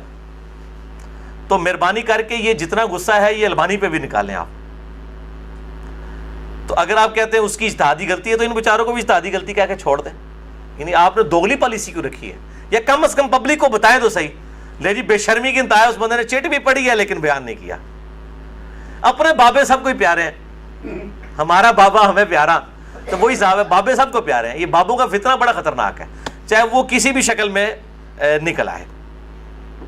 تو یہ مجھے ضمناً بات یاد آ گئی اسی حدیث کے حوالے سے. ابو موسیٰ اشعری رضی اللہ تعالیٰ عنہ کہتے ہیں کہ نبی صلی اللہ علیہ وسلم نے فرمایا، بے شک اللہ تعالیٰ شعبان کی 15ویں رات اپنے بندوں پر خصوصی توجہ فرماتا ہے اور تمام مخلوق کو بخش دیتا ہے سوائے نمبر 1 مشرک کے اور نمبر 2 کینہ رکھنے والے کے. یہ انتہائی سخت ضعیف روایت ہے اور اس میں کئی حکم ہیں. نمبر 1 زبیر بن مسلم اور عبد الرحمن مجہول راوی ہیں، ان نون راوی ہیں، جن کا کوئی یعنی لاپتہ راوی ہیں، جن کا کوئی تعارف نہیں ہے. دوسرا ابن لہیہ اور ولید بن مسلم، یہ دونوں مدلس ہیں اور عام سے روایت کر رہے ہیں اور سما کی تصریح کوئی نہیں ہے. اور شیخ زبیر صاحب نے مشکات 1306 کے فٹ نوٹ پہ لکھا کہ اس کی جو سند ہے یہ ظلمات میں ڈوبی ہوئی ہے، یعنی کسی صورت ہی حسن درجے تک نہیں پہنچتی ہے. یہ تو ضعیف میں بھی سخت ترین ضعیف روایت ہے. اور اس میں پھر اب وہ 11,000 وولٹ والی روایت یہاں پہ بیان کر دوں جو کہتے ہیں ہم صحیح اور ضعیف کا فرق نہیں کرتے، اور میری مجبوری ہے، اس کے بغیر یہ دماغ میں ڈرل نہیں ہوتا یہ روایت میں بیان نہ کروں. تو مشکات میں ہے 4902 مسند احمد اور امام بخاری کی الادب المفرد کے حوالے سے. امام بخاری کی بھی ساری حدیثیں صحیح نہیں ہیں، صرف صحیح بخاری کی روایتیں صحیح ہیں. الادب المفرد میں یہ ضعیف روایت ہے. اور اگر ہم وہ ڈاکٹر تعلق صاحب کہتے ہیں ہم امام حنیفہ کے مقلد ہیں، آپ بخاری کے مقلد ہیں، اگر ہم بخاری کے مقلد ہو تو اس روایت کو صحیح مانیں. مشکات میں 4902 ہے کہ جو شخص اپنے جہلی نسب پر فخر کرے تو اس کو پھر تم کہو کہ تم اپنے جہلی نسب پہ فخر کرتے ہو، اسے کہو کہ اپنے باپ کی شرمگاہ کاٹ کے اپنے منہ میں رکھ لے، نعوذ باللہ من ذالک. اور یہ بات اس سے کنایے سے نہ کرو، ڈائریکٹ کرو. اتنی بےہودہ بات آپ صلی اللہ علیہ وسلم کبھی کہہ سکتے ہیں؟ وَإِنَّكَ لَعَلَىٰ خُلُقٍ عَظِيمٍ، اخلاق کے بلند ترین درجے پہ فائز. اور بخاری اور مسلم کی حدیث کہ آپ صلی اللہ علیہ وآلہ وسلم میں کنواری لڑکیوں سے زیادہ شرم و حیا تھی، وہ اس قسم کی بات کر سکتے تھے. اس میں بھی یہی حکم ہے. اس میں حسن بصری مدلس ہیں اور ان سے روایت کر رہے ہیں، اور صحیح مسلم کے مقدمے میں موجود ہے کہ مدلس کی ان والی روایت سما کی تصریح کے بغیر ضعیف ہوگی. مسئلہ نمبر 36 میرا سن لیں، ضعیف الاسناد اور من گھڑت احادیث کے فتنے کا تحقیقی جائزہ، جسے شوق ہو تو یہ میں نے الزامی جواب پھکی کے طور پہ یہ اینٹی وائنم دیا تھا، یہ والی روایت. چوتھی حدیث مسند احمد سے ہے، مشکات میں ہے 1307 عبداللہ ابن عمر بن عاص، سیم الفاظ ہیں وہی کہ 15ویں رات کو سب کی مغفرت ہو جاتی ہے، لیکن اس میں الفاظ ہیں سوائے خودکشی کرنے والے کے اور کینہ رکھنے والے کے. لیکن اس میں ابن لہیہ جو ہے وہ مدلس اس میں تو نہیں ہے، ویسے وہ مدلس راوی ہیں، لیکن اس میں ان کی یہ روایت اختلاط کے بعد کی ہے، یعنی جب ان کا حافظہ بگڑ گیا تھا. یہ امام حاکم نے المستدرک الحاکم میں کئی روایتوں کو بخاری مسلم کی شرط پہ صحیح کہا ہے، اور بات بھی صحیح ہے کہ بخاری اور مسلم کے راویوں سے وہ حدیثیں ہیں، لیکن ان میں کئی راوی ایسے ہیں، کئی صحابہ بھی ایسے ہیں کہ وفات سے پہلے وہ اپنی حدیثوں کو مکس کر جاتے تھے، حافظہ کمزور پڑ گیا. تو اگر راوی ثقہ ہو بعد میں اس کا حافظہ بگڑ جائے تو اس کے حافظہ بگڑنے سے پہلی والی روایتیں جو ہوں گی وہ صحیح ہوں گی، بعد والی ضعیف ہوں گی. یہ بعد والی ہے کیوں؟ جو راوی ان سے یہ روایت بیان کر رہا ہے اس کی ملاقات ان کا حافظہ بگڑنے کے بعد ہوئی ہے، وہ پہلے کا راوی نہیں ہے. اسی وجہ سے امام حاکم کی کئی روایتیں جن کو وہ بخاری اور مسلم کی شرط پہ صحیح کہتے ہیں وہ ضعیف ہو جاتی ہیں. یہ میں آپ کو ٹیکنیکل پوائنٹ بتا رہا ہوں. وہ حضرت آدم کی توبہ قبول ہونے والا جو واقعہ ہے نبی صلی اللہ علیہ وآلہ وسلم کے وسیلے سے، مسئلہ نمبر 43 میں بھی میں نے بتایا ہے، وہ روایت جو ہے وہ امام حاکم نے تو بخاری مسلم کی شرط پہ صحیح کہا ہے، لیکن وہ روایت تو ضعیف ہے اور سخت ضعیف روایت ہے. تو یہ چیزیں خیال رکھی جائیں. اور یہاں پہ میں ایک ضمناً اور بات بھی عرض کر دوں کہ یہ اہل تشیع کے ہاں بھی شعبانیہ منایا جاتا ہے 15 شعبان کی رات کو. وہ شب برات نہیں منا رہے ہوتے ہیں، وہ امام محمد بن حسن عسکری کا یوم ولادت مناتے ہیں. ان کے ہاں بھی یہ کانسیپٹ نہیں ہے شب برات والا، لیکن وہ ہمارے بریلوی بھائی خوش ہو رہے ہوتے ہیں کہ انہوں نے بھی لائٹنگ کی ہوئی ہے، ہم نے بھی کی ہے، تے سنی شیعہ دا اجماع بنا لیندے نے. دیکھو اجماع کوئی نہیں ہے، وہ اپنے چکر چ ہوندے ہیں، تسی اپنے چکر چ ہوندے ہو. ٹھیک ہے، اسی اپنے چکر چ اسی اپنی آخرت دی فکر چ. تو وہ امام محمد بن حسن عسکری کا یوم ولادت. 5ویں حدیث سنن ابن ماجہ سے ہے، مشکات میں 1308 مولا علی رضی اللہ تعالیٰ عنہ علیہ السلام سے ہے کہ جب شعبان کی 15ویں رات ہو تو آپ صلی اللہ علیہ وسلم نے فرمایا دن کا قیام کرو، رات کا قیام کرو، دن کا روزہ رکھو. اب دن کا روزہ الگ سے صحیح مسلم وہ 27 جو 45 نمبر حدیث تھی اس سے ثابت ہے، اس کی وجہ سے میں نہیں، وہ الگ سے، کیونکہ غروب آفتاب سے طلوع فجر تک آسمان دنیا پر اللہ تعالیٰ نزول فرماتا ہے اور کہتا ہے کوئی مغفرت کا طالب کہ میں اسے بخش دوں، ہے کوئی رزق مانگنے والا کہ میں اسے عطا کروں، ہے کوئی عافیت چاہنے والا کہ اسے عافیت دوں، اور یہ سلسلہ طلوع فجر تک حتی مطلع الفجر، وہ جو سورہ قدر میں شب قدر کے بارے میں آتا ہے، یہ وہی الفاظ ہیں. یہ روزانہ ہوتا ہے تہائی رات آخری جب رہ جاتی ہے. بخاری مسلم کے حوالے سے میں حدیث بیان کر چکا ہوں. تو 15 شعبان کا روزہ جو ہے وہ معاملہ بالکل الگ ہے. اس حوالے سے اور کئی روایتیں ہیں. شیخ زبیر الزئی رحمہ اللہ تعالیٰ نے ایک پورا مضمون لکھا تھا جو مقالات کی پہلی جلد کے اندر وہ مضمون موجود ہے. جسے شوق ہے تو وہ پڑھ سکتا ہے. 14-15 صفحوں کا مضمون ہے جس میں انہوں نے یہ ساری بحثیں اس کی ضعیف روایتوں کے حوالے سے کی ہیں، اور انہوں نے ہی ایک صحیح قول بھی ایک تابعی کا لکھا. لیکن چونکہ تابعی کا قول مقطوع ہوتا ہے اور تابعی اگر کوئی غیب کی بات کرے گا تو وہ ضروری نہیں کسی صحابی سے سنی ہو، وہ کسی دوسرے تابعی سے بھی سن سکتا ہے. صحابی کی غیبی خبر جو ہے نا بیان کی ہوئی وہ امپلائڈ ہے کہ نبی صلی اللہ علیہ وآلہ وسلم سے سنی ہے. صحابی کی جو مرسل ہے وہ ایکسیپٹیبل ہے، اسے ہم موقوف روایت کہتے ہیں. تابعی کی مرسل ایکسیپٹیبل نہیں، اس کو ہم مقطوع کہتے ہیں. یہ غیبی خبر سے متعلق ہے لیکن یہ تابعی تک قول ثابت ہے. اس کا مطلب یہ ہوا کہ اس زمانے میں بھی یہ مسئلہ موجود تھا. مکحول تابعی ہیں شام کے، یہ مشہور تابعی ہیں اور ان کے بارے میں مشہور ہے کہ اکثر مرسل روایتیں چھوٹے ہوئے واسطوں والی بیان کرتے تھے.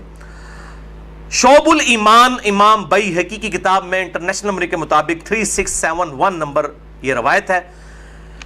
وہ کہتے ہیں کہ 15ویں شعبان کو اللہ تعالیٰ زمین والوں کی طرف متوجہ ہوتا ہے 15ویں شعبان کی رات کو، اور کافر اور کینہ رکھنے والے کے سوا سب کو بخش دیتا ہے. اب یہ روایتیں اتنی زیادہ ہیں کہ اس کی وجہ سے بعض اہل حدیث علماء کا بھی یہ موقف ہے کہ کچھ نہ کچھ اس کی اصل موجود ہے.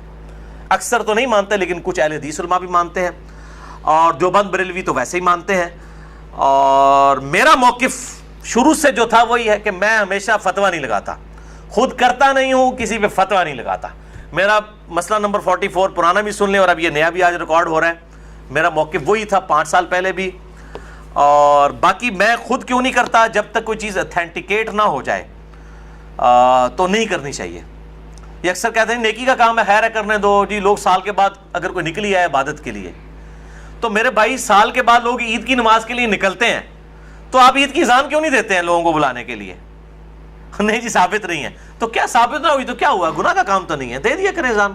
سال بعد لوگوں نے عید پڑھنے کے لیے نکلنا ہوتا ہے. پکیجے الزامی جواب، اینٹی وینم لاجیکل آنسر. تو کہیں گے نہیں جی ثابت نہیں. بھئی آپ کا تو فارمولہ تھا ثابت ہو یا نہ ہو، نیکی کا کام ہے تو کر لیں. تو عید کی اذان دے دیں، جنازے کی اذان دے دیں. کیوں نہیں دیتے؟ کہتے ہیں جی نبی صلی اللہ علیہ وآلہ وسلم سے ثابت نہیں. ہم بھی یہی کہہ رہے ہیں. اور پھر اس حدیث کو بھی یاد کر لیں جو صحیح مسلم میں 2684 اور مشکات میں 2052 ہے کہ آپ صلی اللہ علیہ وآلہ وسلم نے جمعے کے دن کو اور جمعے کی رات یعنی شب جمعہ کو قیام کے لیے مخصوص کر لینا، یعنی میں نے صرف یہ اسی میں ہی قیام کرنا ہے، اس سے منع فرمایا ہے. اور الا یہ کہ کسی کے روزے پہلے سے چلتے آ رہے ہوں یا کوئی پرٹیکولر روزہ آ جائے، جس طرح 10 محرم کا روزہ آ گیا یا یوم عرفہ کا، وہ رکھ سکتا ہے، اس کے علاوہ نہیں. اور بیسیکلی مقصد تھا مخالفت یہود و نصارہ کی. یہودیوں نے ہفتے کے دن کو مخصوص کیا اور عیسائیوں نے اتوار کو. تو کہیں مسلمان جمعہ ہی نہ پھاڑ لین خالی، اور پھر بھی مسلمان بعض نہیں ہے انہوں نے جمعہ پھاڑ لیا ہے، خیال ہونا پھر بھی کوئی نہیں کیا. وَلِعَوْذُ بِاللَّهِ تَعَالَى.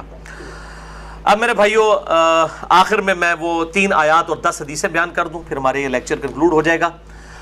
شب قدر کے حوالے سے، چونکہ شب برات اور شب قدر یہ کمپلیمنٹری ٹاپکس ہیں، ایک دوسرے کے ساتھ جڑے ہوئے ٹاپکس ہیں، تو یہ زیادتی ہے کہ اس ٹاپک کو بیان نہ کیا جائے. لیکن ایک دفعہ دروشی پڑھ لیں.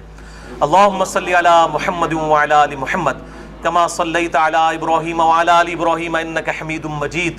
اللہم بارک علی محمد وعلی آل محمد کما بارکت علی ابراہیم وعلی آل ابراہیم انک حمید مجید. اب میرے بھائیو شب قدر کے حوالے سے قرآن حکیم کی آیات اور 10 صحیح الاسناد احادیث انشاءاللہ تعالی. میرے بھائیو قرآن حکیم میں کم از کم 3 مقامات پر اس رات کا ذکر موجود ہے جس رات کے اندر اللہ تعالیٰ نے قرآن پاک کو نازل فرمایا. وہی رات جو ہے وہ شب قدر بھی ہے، قدر والی رات لیلۃ القدر. وہی برات چھٹکارے والی رات ہے. قدر تقدیر کے معنوں میں بھی لے سکتے ہیں، فیصلے کی رات. اور وہی رات لیلہ مبارکہ بھی ہے. اس حوالے سے یہ 3 آیات 3 مقامات سے سن لیجئے، اس کے بعد انشاءاللہ 10 صحیح الاسناد احادیث۔ پہلا ریفرنس سورہ الدخان سورت نمبر 44، جس کی نسبت سے یہ مسئلہ نمبر 44 ہے۔ یہ میں نے اس وقت اسی کی نسبت سے رکھا تھا، شب برات والا۔ آیت نمبر 1 سے 6 تک۔ اعوذ باللہ من الشیطان الرجیم، بسم اللہ الرحمن الرحیم۔ حامیم والکتاب المبین انا انزلناہ فی لیلۃ مبارکۃ انا کنا منذرین فیہا یفرق کل امر حکیم امرا من عندنا انا کنا مرسلین رحمتا من ربک انہ هو السمیع العلیم۔ حامیم حروف مقطعات ہیں۔ اس روشن کتاب کی قسم، لوح محفوظ بھی ہو سکتی ہے، قرآن حکیم بھی۔ بے شک ہم نے اس قرآن کو ایک مبارک رات میں نازل کیا اور ہم ہی ڈر سنانے والے ہیں آخرت کا اس کتاب کے ذریعے۔ اس رات میں بانٹ دیا جاتا ہے ہر اہم کام۔ وہ جو کہتے ہیں جی وہ شب برات میں، وہ شب قدر کے بارے میں تمام کام ہماری طرف سے ہوتے ہیں اور ہم ہی فرشتوں کو بھیجنے والے ہوتے ہیں، یعنی اس میں فرشتے بھی نازل ہوتے ہیں۔ رحمت ہے تمہارے رب کی طرف سے، بے شک وہ سننے والا اور علم والا ہے۔ اچھا، اب ظلم یہ کیا گیا، انہوں نے کہا یہ جو ہے وہ شب برات کے بارے میں آیات ہے، اندازہ کریں۔ اب وہ شب برات کے بارے میں تو قرآن تو شب برات میں نازل نہیں ہوا، انہوں نے کہا نہیں جی قرآن 2 بار نازل ہوا ہے، اے لو سامو، یعنی ایک جھوٹ کو چھپانے کے لیے دوسرا جھوٹ۔ کہتے ہیں جی ایک دفعہ قرآن جو ہے وہ لوح محفوظ سے پہلے آسمان میں نازل ہوا ہے، تو وہ جو نازل ہوا تھا نا وہ ہوا تھا شب برات میں، اور جو پہلے آسمان سے دنیا میں نازل ہوا ہے وہ شب قدر میں ہوا ہے۔ اب یہ کہاں لکھا ہوا ہے، کس جگہ پہ لکھا ہوا ہے؟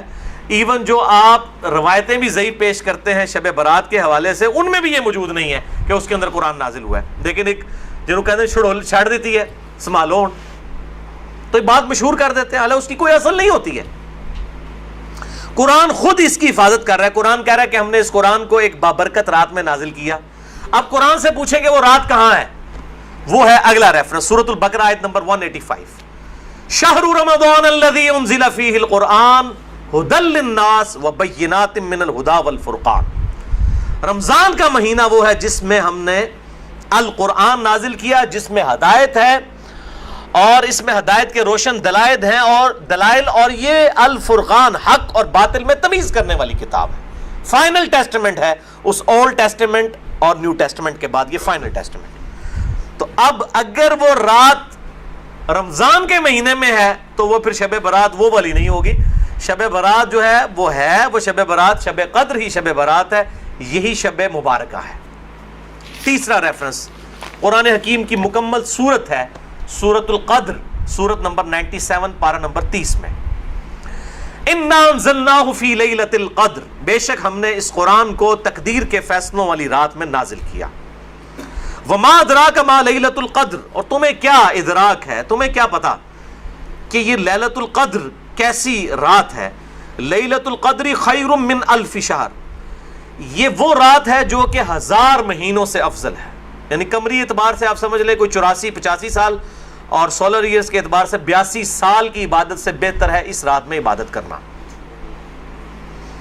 تنزل الملائکۃ والروح فیہا باذن ربہم من کل امر، اس میں فرشتے نازل ہوتے ہیں اپنے رب کی جانب سے تمام اہم کام لے کر، وہی فیہا یفرق کل امر حکیم۔ دیکھیں قرآن کے پیچھے قرآن کی آیات، قرآن کی سب سے بیسٹ تفسیر وہ ہے جو قرآن سے کی جائے۔ سلام، یہ رات سراپا سلامتی ہے، ہی حتی مطلع الفجر، اور یہ سلامتی ہے فجر کا وقت شروع ہونے تک، طلوع فجر تک۔ ویسے تو بخاری مسلم کی میں نے حدیث بیان کی کہ پورا سال ہی آخری تہائی رات میں اللہ تعالیٰ کی طرف سے ندا آتی ہے، لیکن اس کی خصوصیت یہ ہے کہ مغرب کا وقت شروع ہونے سے لے کر طلوع فجر تک یہ پوری کی پوری رات اللہ تعالیٰ کی طرف سے ایک خاص رات ہے جس میں فرشتے نازل ہوتے ہیں، اہم کام بانٹے جاتے ہیں، تقدیر کے فیصلوں کی رات ہے۔ تو یہی شب قدر ہے، یہی شب برات ہے، یہی لیلہ مبارکہ ہے، یہ سارے کے سارے نام اسی پہ فٹ بیٹھتے ہیں۔ اب آخر میں 10 صحیح الاسناد احادیث اور 10 کی 10 جو ہیں وہ میں مشکات سے ان کے نمبرز بھی بتا دوں گا، اور بخاری اور مسلم پرائمری بکس کے نمبر نہیں بتاؤں گا، مشکات کے نمبر بتاؤں گا جو انسائکلوپیڈیا آف حدیث ہے۔ پہلی حدیث صحیح بخاری صحیح مسلم دونوں میں ہے، مشکات میں ہے 1958۔ آپ صلی اللہ علیہ وآلہ وسلم نے فرمایا جو شخص ایمان اور احتساب کے ساتھ، احتساب کہہ دیں گے آپ تین چیزوں کو جوڑ کے، اخلاص، ثواب اور اصلاح نفس، جو ایمان اور احتساب کے ساتھ رمضان کے مہینے کے روزے رکھ لے، اللہ تعالیٰ اس کے سابقہ سارے گناہوں کی مغفرت فرما دے گا۔ اور جو ایمان اور احتساب کے ساتھ رمضان کی راتوں کا قیام کر لے، یعنی تراویح قیام اللیل کر لے، اس کے بھی سابقہ سارے گناہ معاف ہو جائیں گے۔ اور جو ایمان اور احتساب کے ساتھ لیلۃ القدر کا قیام کر لے، اس کے بھی سابقہ سارے گناہ معاف، لیکن صرف چھوٹے گناہ، کبیرہ گناہ صرف توبہ سے معاف ہوتے ہیں، چھوٹے گناہ تو آٹومیٹکلی معاف ہو جاتے ہیں نیک اعمال کرنے سے۔ اس کے ثبوت میں وہ حدیث ہے صحیح مسلم کی جو مشکات میں ہے 564۔ آپ صلی اللہ علیہ وآلہ وسلم نے فرمایا اگر کبیرہ گناہوں سے بچا جائے تو 5 نمازیں، ایک نماز سے دوسری نماز تک، ایک جمعے سے دوسرا جمعہ، اور ایک رمضان سے دوسرا رمضان، درمیان کے تمام گناہوں کا کفارہ بن جائیں گے اگر کبیرہ سے بچا جائے۔ تو نماز چھوڑنا خود ہی کبیرہ، ورنہ لوگ کہیں جی ایک رمضان ہی پڑھ لو، دوسرے رمضان وشکالی پار، کیوں؟ صحیح مسلم میں حدیث ہے، مشکات میں ہے 569 کہ بندے کے کفر اور اسلام، شرک اور اسلام کے درمیان فرق نماز ہے۔ یہ اتنا کبیرہ گناہ ہے کہ بندے کے کفر اور اسلام کا فرق ہے۔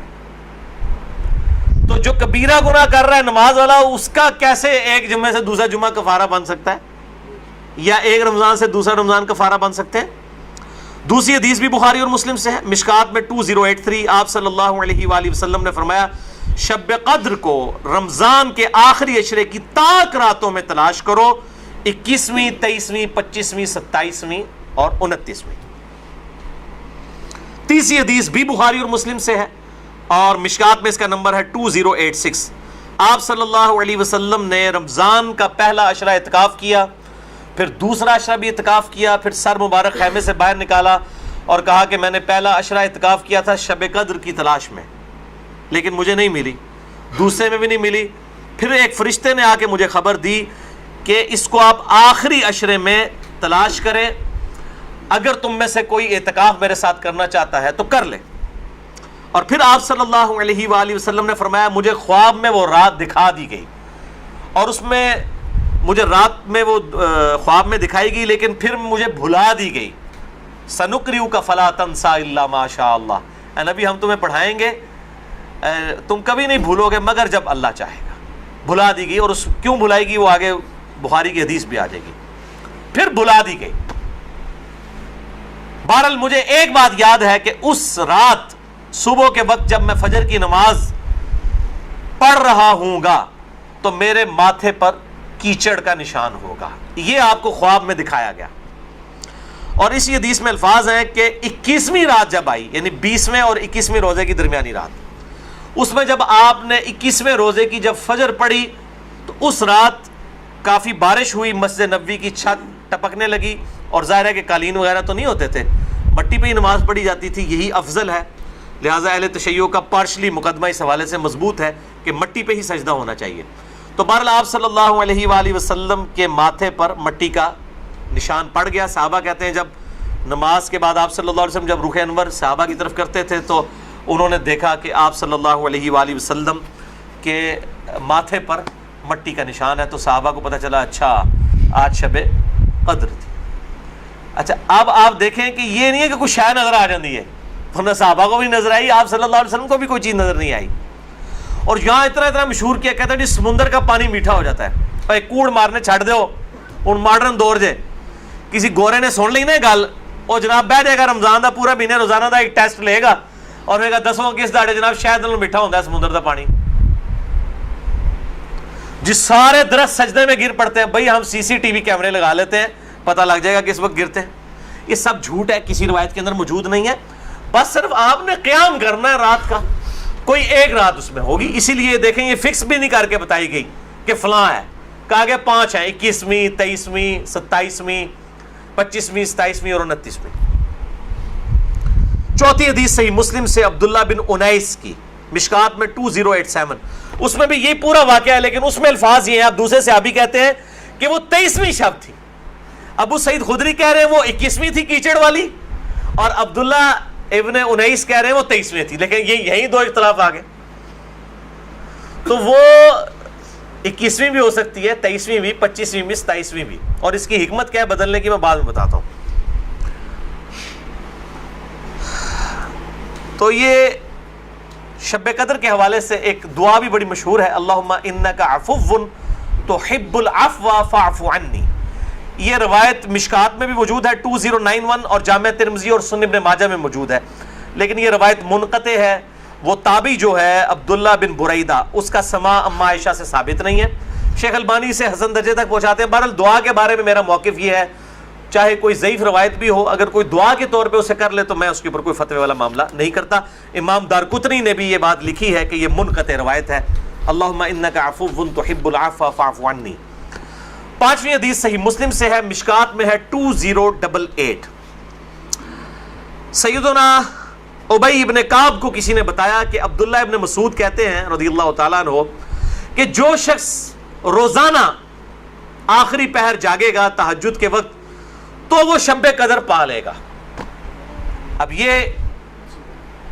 یہ دیکھیں کہ روزانہ جو جاگے گا ظاہر وہ پا ہی لے گا۔ عبداللہ ابن مسعود کی جب یہ بات پہنچی ابی ابن کعب تک تو انہوں نے کہا اللہ تعالیٰ ہمارے بھائی پہ جو ہے وہ رحم فرمائے۔ انہوں نے شاید یہ بات اس لیے کہی کہ لوگ صرف اکتفا ہی نہ کر لیں رمضان کے قیام پہ ہی، اس لیے انہوں نے یہ بات کی ہوگی، ورنہ ہمارے بھائی عبداللہ ابن مسعود کو یہ بات خوب پتہ ہے کہ شب قدر جو ہے یہ رمضان کے آخری عشرے میں آتی ہے۔ اور پھر انہوں نے کہا کہ میں اللہ کی قسم اٹھاتا ہوں کہ شب قدر جو ہے وہ 27ویں رات ہے، اور تابعی کہتے ہیں کہ انشاءاللہ کے بغیر قسم کھائی، کیونکہ اگر آپ انشاءاللہ کے ساتھ قسم کھائیں نا تو وہ قسم ڈاؤٹ فل ہوتی ہے کہ اگر اللہ نے چاہا تو۔ انشاءاللہ کے بغیر قسم کھائی جاتی ہے تو کنفرم ہوتا ہے کہ وہ بات ڈیفینیٹ کر رہا ہے، کرنے والا واقعی قسم کھا رہا ہے۔ تو پھر پوچھا گیا آپ کو کیسے پتا ہے کہ 27ویں ہے؟ انہوں نے کہا اس لیے کہ آپ صلی اللہ علیہ وآلہ وسلم نے ہمیں نشانی بتائی ہے کہ اس رات جب سورج صبح کے وقت طلوع ہوتا ہے تو بغیر شعاؤں کے ہوتا ہے، یعنی بالکل ٹکیاں نکلتی ہے، اور ویسے تو عموماً ویسے بھی ٹکیاں نکلتی ہے لیکن وہ شاید زیادہ دیر تک کے لیے ٹکیاں رہتی ہے۔ اب حالانکہ باقی روایتوں کے اندر 21ویں 23ویں بھی آیا ہے، اور یہ قسم اٹھا کہہ رہے 27ویں، تو اس سے مراد پھر تطبیق یہ ہوگی کہ جو انہوں نے پائی ہے وہ اس سال 27ویں کو آئی ہوگی، ورنہ تو یہ بدلتی رہتی ہے۔ 6ٹھی حدیث صحیح بخاری سے ہے، مشکات میں 2095، کہ آپ صلی اللہ علیہ وآلہ وسلم شب قدر کا دن بتانے کے لیے کہ آپ کون سی رات کو یہ آئے گی باہر تشریف لائے، تو 2 مسلمان آپس میں جھگڑ رہے تھے۔ یہ جھگڑنے کی نحوست دیکھیں، آپ صلی اللہ علیہ وسلم بھول گئے اور آپ نے فرمایا کہ مجھے اللہ نے بتائی تھی وہ رات لیکن پھر مجھے بھلا دی گئی، سنقرئک فلا تنسى الا ما شاء اللہ۔ اور پھر آپ نے فرمایا کہ اس وجہ سے بھلائی گئی کہ یہ 2 مسلمان آپس میں جھگڑ رہے تھے، اور پھر کہا ہو سکتا ہے کہ اللہ کی اسی میں بہتری ہو، یہ بھی ساتھ کہہ دیا، ورنہ انہوں 2 مسلمانوں نے لوگ قیامت تک کوستے رہتے، بھائی اللہ نے بتانا ہوتا تو بعد میں بتا سکتے، اللہ کے لیے تو کوئی مسئلہ نہیں تھا، اسی میں بہتری ہو، اور یہ واقعی بہتری ہے۔ اور پھر فرمایا اب تم اسے 21ویں 23ویں اور 25ویں میں تلاش کرو۔ اب یہاں 27ویں 29ویں کا ذکر کوئی نہیں ہے، وہ الگ سے حدیث میں۔ تو حکمت یہ ہے بیسیکلی اس کو ڈیفرنٹ کرنے میں، تاکہ لوگ یہ پورا عشرہ جو ہے وہ اہتمام کریں۔ دوسرا لوگ کہتے ہیں جی جس رات میں قرآن نازل ہوا تھا وہ ہوگی تو کوئی ایک ہی رات نا، یا 21ویں ہوگی، یہ تو نہیں ہے کہ 14 اگست اس دفعہ جو ہے 14 اگست کو آئے تو اگلی دفعہ 14 اگست جو ہے وہ 21 اگست کو آ جائے، اس طرح تو نہیں ہوگا، 14 اگست تو 14 اگست کو ہی آئے گا۔ تو یہ کیا وجہ ہے کہ قرآن جس رات میں نازل ہونا شروع ہوا وہ تو یا 21ویں تھی یا 23ویں تھی یا 25ویں یا 27ویں یا 29ویں، تو اگلے سال بھی وہی ہونی چاہیے۔ تو یہ دنیاوی اعتبار سے تو یہ بات بالکل ٹھیک ہے، لیکن جب اللہ تعالیٰ نے اس کی سیلیبریشن اس طرح کر دی ہے کہ اس سال میں اس کی سیلیبریشن کروں گا 21ویں کو، اگلے سال 23ویں کو، اس سے اگلے سال 27ویں کو، اس سے اگلے سال پھر شاید 21ویں کو ہو جائے، پھر کبھی 29ویں کو، تاکہ یہ روٹیٹ کرتی رہے، مسلمانوں کا شوق برقرار رہے اس میں نظر کچھ نہیں آنا ہوتا، بس قیام کرنا ہوتا ہے، اللہ تعالیٰ 82 سال کی عبادت کا ثواب لکھ دے گا. اور اس کا آسان طریقہ میں آپ کو اینڈ پہ 2 حدیثیں بتا دوں گا سست الوجود لوگوں کے لیے انشاءاللہ میرے جیسے. 7ویں حدیث بھی بخاری اور مسلم دونوں میں ہے، مشکات میں 2090. اما عائشہ کہتی ہیں کہ جب رمضان کا آخری عشرہ ہوتا تو آپ صلی اللہ علیہ وسلم عبادت کے لیے کمر بستہ ہو جاتے، خود بھی راتوں کو جاگتے اور اپنے گھر والوں کو بھی جگایا کرتے. اللہ تعالی ہمیں بھی اس سنت پر عمل کرنے کی توفیق عطا فرمائے، آمین.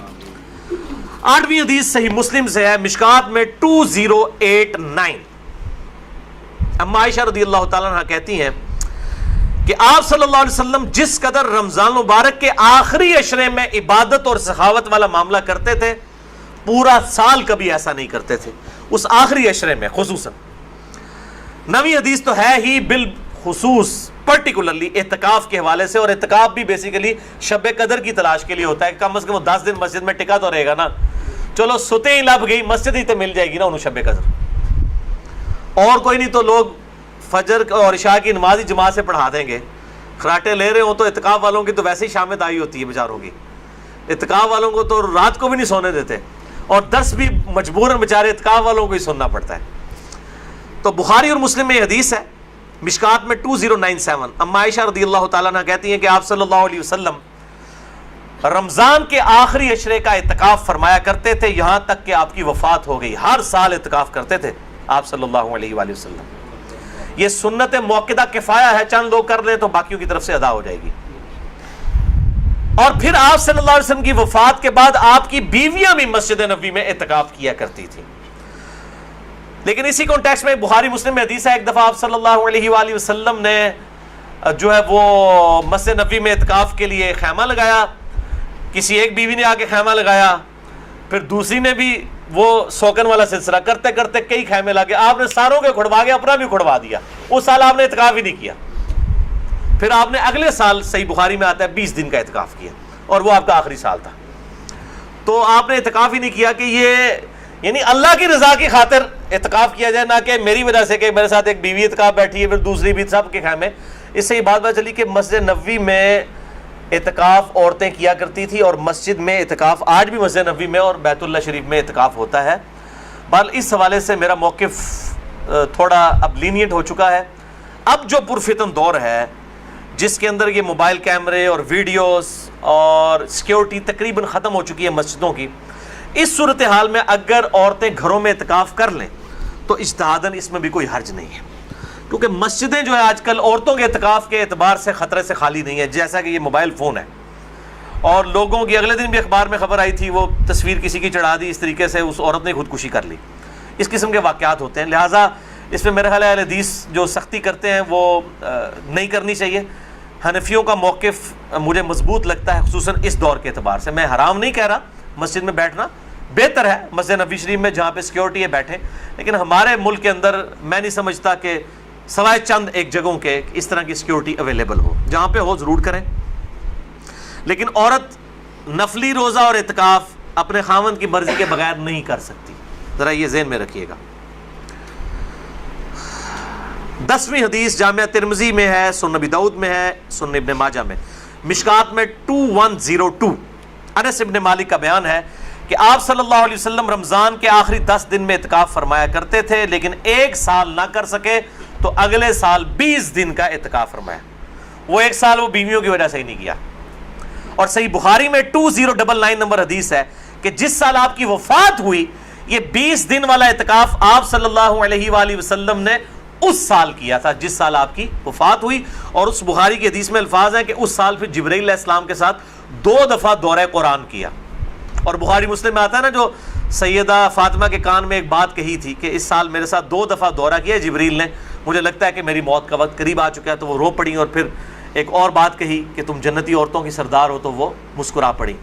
تو آپ صلی اللہ علیہ وآلہ وسلم کے ساتھ اس آخری اعتکاف میں 2 دفعہ دورہ قرآن حضرت جبرائیل نے کیا. الحمدللہ.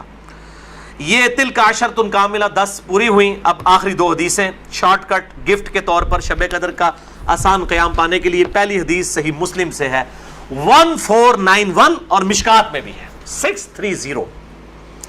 سیدنا عثمان ابن عفان رضی اللہ تعالیٰ عنہ علیہ السلام کہتے ہیں کہ نبی صلی اللہ علیہ وآلہ وسلم نے فرمایا جس شخص نے عشاء کی نماز جماعت سے پڑھ لی گویا اس نے آدھی رات کا قیام کیا، اور پھر جس نے فجر کی نماز بھی جماعت سے پڑھ لی گویا اس نے پوری رات کا قیام کیا۔ اللہ اکبر کبیرہ والحمدللہ کثیرہ وسبحان اللہ بکرۃ واصیلا۔ اور یار ایسے کر سکتے ہیں نا کہ رمضان کے آخری عشرے میں پورے عشرہ کر لو تو جفت آگدہ بھی رولا بن جاتا ہے تے چاندی وجہ نہ، پورا رمضان ہی اہتمام کریں، پورا سال ہی اہتمام کریں، فجر اور عشاء جماعت کے ساتھ، اور کوئی رکعت فوت نہ ہو۔